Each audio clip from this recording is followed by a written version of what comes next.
तो मूवी के स्टार्टिंग में हमें एक लड़का दिखाया जाता है जिसका नाम टेलर होता है, जो कि एक रेस्क्यू टीम का लीडर होता है और सबमरीन की सहायता से लोगों की जान बचा रहा होता है। तभी अचानक उसके सबमरीन पर कोई विशाल क्रिएचर हमला कर देती है, इसलिए उसे बाकी के लोगों को छोड़कर जिन जिन को उसने बचाया होता है उन्हें लेकर निकलना पड़ता है। हालांकि वह ऐसा नहीं करना चाहता था, लेकिन और लोगों की जान बचाने के लिए यह जरूरी था कि कुछ लोगों को मरने के लिए ही छोड़ दिया जाए। और बस देखते ही देखते वह क्रिएचर उस सबमरीन को ब्लास्ट कर देती है। दूसरी ओर हमें एक रिसर्च सेंटर दिखाया जाता है जो कि समंदर की गहराइयों में कुछ रिसर्च कर रहे होते हैं। यहाँ पर उस रिसर्च सेंटर का लीडर बाकी के लोगों को बताता है कि समंदर में अब तक की खोजी गई सबसे गहरी जगह मरियाना ट्रेंच है, लेकिन मरियाना तो बस एक एक लेयर है, तो इसका मतलब यह है कि इसके नीचे भी और ज्यादा गहराई होनी चाहिए या फिर कोई और दुनिया बसनी चाहिए। उसी की तलाश में उन लोगों ने 3 लोगों को एक ग्लाइडर से मरियाना ट्रेंच की गहराइयों तक भेजा होता है। वे लोग सफलतापूर्वक वहाँ पर पहुँच भी जाते हैं, जहाँ सच में उन्हें मरियाना ट्रेंच के नीचे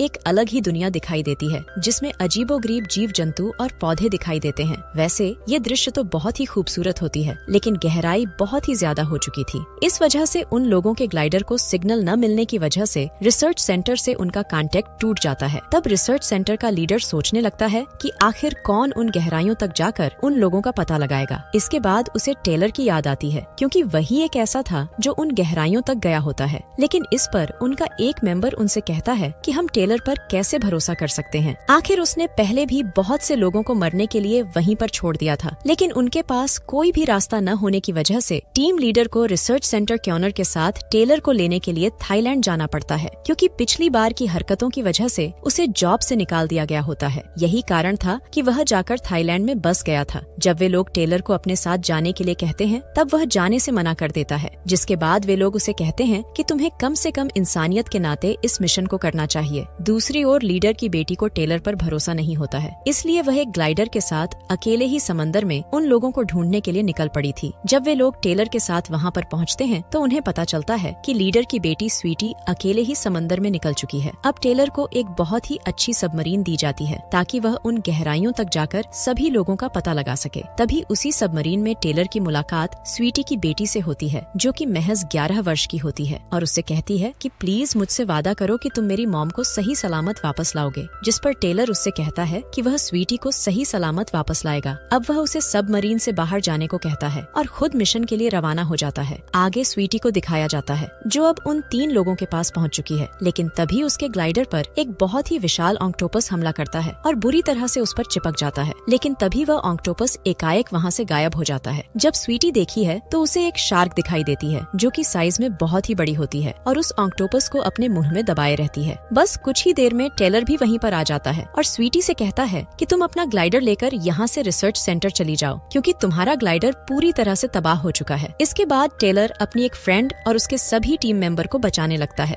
लेकिन उनमें से एक आने से मना कर देता है और कहता है कि मेरे आने का कोई फायदा नहीं, क्योंकि मैं बहुत ही ज्यादा जख्मी हो चुका हूँ, इसलिए मेरे बचने की कोई संभावना नहीं है। तो अच्छा यही होगा कि तुम लोग बिना टाइम गवाए यहाँ से निकल जाओ। ऐसा कहते हुए वह ग्लाइडर को बंद कर देता है। तभी एक बहुत ही बड़ी शार्क आती है जिसका नाम मेघ होता है और उसी के नाम पर इस मूवी का नाम भी मेघ है। अब मेघ उस आदमी के ग्लाइडर पर हमला करती है और उसे मार देती है, जिसकी मौत से सभी लोग काफी ज्यादा अपसेट होते हैं। लेकिन खैर अब वे कर भी क्या सकते थे। बस कुछ ही देर में वे लोग रिसर्च सेंटर वापस पहुंच जाते हैं और बिल्कुल सेफ होते हैं। अब वे लोग अपने रिसर्च सेंटर में मेघ के बारे में रिसर्च करते हैं तो उन्हें पता चलता है कि मेघ की प्रजाति कई लाख वर्षों पहले हुआ करती थी और वे साइज में इतने बड़े हुआ करते थे कि 3 शार्क को एक साथ ही निगल सकते थे। मगर अब लोगों का यही मानना था कि मेघ पूरी तरह से समाप्त हो चुके हैं, लेकिन उनमें से कुछ और अभी भी मरियाना ट्रेंच की खाई की गहराइयों में अभी भी रहती है। उधर दूसरी ओर दिखाया जाता है स्वीटी की बेटी शिप के एक अलग रूम में जाती है, जहाँ से पानी में सब कुछ बिल्कुल क्लियरली दिखाई दे रहा होता है। इतने में वहीं पर एक मेघ आ जाती है, जो कि उस छोटी लड़की पर अटैक करती है, जिससे लड़की एकदम से डर जाती है और जोर से चीखती है। लेकिन शिप का कांच बहुत ही मजबूत होता है और यहाँ पर कांच तो नहीं टूटता है, लेकिन मेघ के दांत का निशान शिप पर पूरी तरह से छप जाता है। लड़की की आवाज सुनने के बाद सभी लोग वहीं पर आते हैं, जहाँ उन्हें एक छोटी सी शार्क दिखाई देती है। तब उन्हें ऐसा लगता है कि शायद लड़की इस छोटी शार्क को देखकर डर गई है। इतने में वहीं पर मेघ शार्क आती है और फिर उस छोटी शार्क को निगलकर वहाँ से चली जाती है। अब क्योंकि मरियाना ट्रेंच की लेयर खुल चुकी थी, इसलिए मेघ मरियाना की गहराइयों से ऊपर आ चुकी थी, जिसके बाद सभी समझ चुके थे कि मेघ एक बहुत बड़ा खतरा बनेगी। तभी उन्हें खबर मिलती है कि समंदर में कहीं मेघ शार्क ने कुछ बोट्स पर हमला किया है। जब वे लोग पास जाकर देखते हैं तो वहाँ काफी बिखरे सामान और शार्क के 3 छोटे छोटे बच्चे मरे हुए मिलते हैं। मेघ की ऐसी तबाही को देखकर वे लोग समझ जाते हैं कि यदि अगर मेघ रही तो समंदर में आने वाले किसी को भी जिंदा नहीं छोड़ेगी, इसलिए उसे मारना बहुत ही जरूरी है। लेकिन मेघ इतनी ज्यादा ताकतवर और बड़ी है कि उसे आसानी से मारा नहीं जा सकता। तब लीडर उनसे कहता है कि हमें कैसे भी करके मेघ को बेहोश करना होगा और तभी उसका शिकार किया जा सकता है। आखिर में वे लोग निष्कर्ष निकालते हैं कि सबसे पहले उन्हें मेघ के शरीर पर एक ट्रैकर लगाना चाहिए, जिससे कि हमेशा उसकी लोकेशन का पता चलता रहे। लेकिन उसके लिए भी कम से कम शार्क से 100 मीटर की दूरी पर जाना होगा। मगर इतना रिस्क लेकर कोई भी जाने के लिए तैयार नहीं होता है। तब टेलर मेघ को ट्रैकर लगाने के लिए तैयार हो जाता है और यहाँ पर उसे एक बंदूक दी जाती है, जिसकी सहायता से उसे मेघ को ट्रैकर लगाना था। टेलर बिना शोर किए बहुत ही सावधानी से न केवल जाता है बल्कि मेघ के ऊपर ट्रैकर भी लगा देता है। इसके बाद उसके लोग उसे शिप पर वापस खींचते हैं, जिससे पानी में शोर होने लगता है और मेघ उसके पीछे पड़ जाती है। अब मेघ टेलर को अपना निवाला बनाने ही वाली होती है, लेकिन वह बड़ी ही फुर्ती से छलांग लगाकर शिप पर चला जाता है। अब उनका अगला प्लान था कि कैसे भी करके मेघ को बेहोश करना है। वे लोग स्वीटी को एक मजबूत पिंजरे में डालकर मेघ को बेहोश करने के लिए उसे पॉइजन वाला एरो देकर एक मजबूत रस्सी के सहारे उसके पिंजरे को पानी में डालते हैं। लेकिन यहाँ पर मेघ आ जाती है और पिंजरे पर बहुत ही तेजी से अटैक करती है और उसे तोड़ने ही वाली होती है। यह सब देखकर टेलर पानी में कूद जाता है ताकि वह स्वीटी को सही सलामत बाहर निकाल सके। तभी वे लोग उसका ध्यान भटकाने के लिए दूसरी ओर मांस के टुकड़े फेंकने लगते हैं। अब मेघ उस मांस की ओर बढ़ती है। इसी का फायदा उठाते हुए टेलर और स्वीटी ऊपर की ओर जाने लगते हैं, लेकिन मेघ उन्हें देख लेती है और उन्हें खाने के लिए उनकी ओर बढ़ती है। तब स्वीटी उसके मुंह में एक पॉइजन वाला एरो मार देती है, जिससे उसके पूरे बॉडी में पॉइजन फैलने लगता है और तुरंत ही मेघ पहले बेहोश होती है, फिर मर जाती है। अब टेलर और स्वीटी को बाहर निकाल लिया जाता है। सभी लोग खुश होते हैं कि आखिरकार उन लोगों ने मेघ को मार ही दिया है और ऐसा खतरनाक जाइंट क्रिएचर कोई भी समुद्र में नहीं है जिससे कि उन्हें खतरा हो। वे लोग मेघ के डेड बॉडी के साथ सेल्फी लेते हैं, खूब मस्ती करते हैं। उनका एक साथी अभी भी पानी में ही होता है, लेकिन तभी एक बहुत ही बड़ी मेघ आती है और उस आदमी को अपना निवाला बनाते हुए शिप पर बहुत ही खतरनाक अटैक करती है और मरी हुई मेघ को अपने साथ लेकर पानी में चली जाती है, जिससे उनकी शिप पूरी तरह से पलट जाती है। और यहीं पर वो रिसर्च सेंटर का लीडर बहुत ही बुरी तरह से घायल हो गया था और वह सबको हमेशा के लिए अलविदा कह देता है। यहाँ पर स्वीटी बहुत ही ज्यादा दुखी होती है क्योंकि लीडर उसका पिता होता है। तब टेलर उसे समझाता है कि सब कुछ ठीक हो जाएगा। वे लोग खुद की जान बचाने के लिए रेस्क्यू बोट को लेकर वहाँ से जाने लगते हैं। तभी मेघ उनके पीछे पड़ जाती है, लेकिन उसी समय 2 लोग हेलीकॉप्टर से आते हैं और मेघ पर गोलियां बरसाने लगते हैं, जिससे मेघ वहाँ से चली जाती है। जब सभी लोग रिसर्च सेंटर पहुँचते हैं तब रिसर्च सेंटर का ऑनर उनसे कहता है कि बहुत ही जल्द यहाँ पर चाइनीज आर्मी आएगी और आधुनिक हथियारों की सहायता से उस मेघ को मार देगी, जिसके बाद सभी लोगों की जान बच जाएगी। इसलिए वे चिंता न करें बल्कि उत्सव मनाएं। लेकिन जब वह ऑनर अपने हेलीकॉप्टर में जाता है तो यहाँ पता चलता है कि वह सबसे झूठ बोल रहा था और उन्हें बचाने के लिए कोई भी चाइनीज आर्मी नहीं आने वाली है, बल्कि वह खुद ही मेघ से मुकाबला करना चाहता था। इसलिए उसने बहुत सारे एक्सप्लोजन की सामग्री जैसे बम को अपने पास मंगवा लिया होता है और अपने कुछ खास लोगों के साथ मेघ पर अटैक के लिए जाता है। उसे पानी में बहुत ही बड़ा क्रिएचर दिखाई देता है, जिसे वह मेघ समझकर उस पर हमला करता है और चारों ओर मांस के चिथड़े बिखर जाते हैं। अब वे लोग इस बात का पता लगाने के लिए वहाँ पर जाते हैं कि क्या वह मेघ है या कोई और क्रिएचर। तब उन्हें पता चलता है कि वह एक ब्लू व्हेल है। यहाँ पर ऑनर की किस्मत इतनी खराब होती है कि वह वोट से नीचे गिर जाता है और अब वह मरी हुई व्हेल के ऊपर चढ़ता है। लेकिन उसी समय वहीं पर मेघ आ जाती है और उस आदमी को अपना भोजन बना लेती है, जिससे कि वह मारा जाता है। दूसरी ओर रिसर्च सेंटर में सभी लोगों को यह बात पता चल चुकी थी कि ऑनर उनसे झूठ बोल रहा था और यहाँ पर उन्हें बचाने के लिए कोई भी आर्मी नहीं आने वाली है। तब टेलर उनसे कहता है कि उन सबको ही मिलकर मेघ को मारना होगा। सभी लोग टेलर की बात पर एग्री करते हैं और मेघ को मारने के लिए लोकेशन सर्च करते हैं।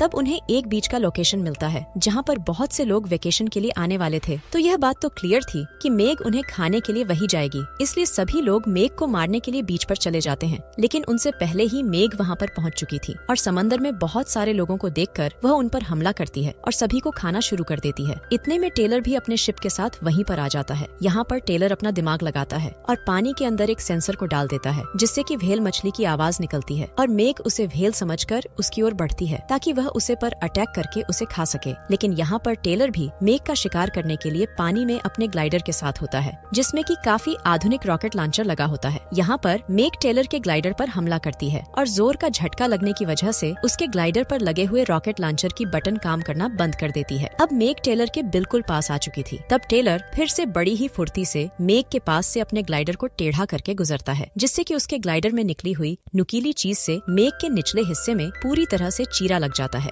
जिससे मेग बहुत ही बुरी तरह से जख्मी हो जाती है और काफी सारा खून बहने लगता है। अब टेलर मेग के ऊपर चढ़ जाता है और अपने ग्लाइडर में रखे हुए एक मेटल स्टिक की सहायता से मेग की आंखों को फोड़ देता है। मेग पहले से जख्मी होती है, जिससे उसका बहुत सारा खून पानी में बहने लगता है और उसकी ओर बहुत सारे शार्क अट्रैक्ट होते हैं और उस मेग को खाना शुरू कर देते हैं। एक तो मेग बहुत ही बुरी तरह से जख्मी होती है और शार्क भी तादाद में ज्यादा होते हैं, जिससे बहुत ही आसानी से वे मेग को खा जाते हैं और यहीं पर इस मूवी का एंड हो जाता है।